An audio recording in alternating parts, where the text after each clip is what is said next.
اسلام آباد کی صورتحال تو آپ نے جان لی. پی ٹی آئی کے احتجاج پر ایم کیو ایم کا کیا موقف ہے یہ بھی آپ کو بتاتے ہیں.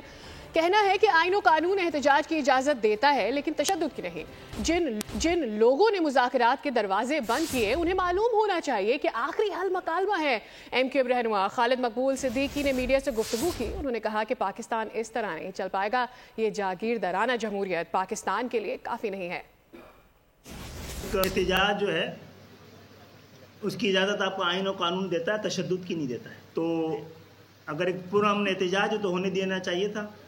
اگر تشدد اور شرانگیزی کا کوئی امکان تھا تو اس کو روکا جانا چاہیے تھا. اور میرا خیال ہے ہمیں جن لوگوں نے خود اپنے اوپر مذاکرات کے دروازے بند کیے تھے ان کو پتہ ہونا چاہیے کہ سیاسی جمہوری ادوار میں بھی اور سیاسی طریقہ صرف مذاکرات ہے, مکالمہ ہے, بات چیت ہے.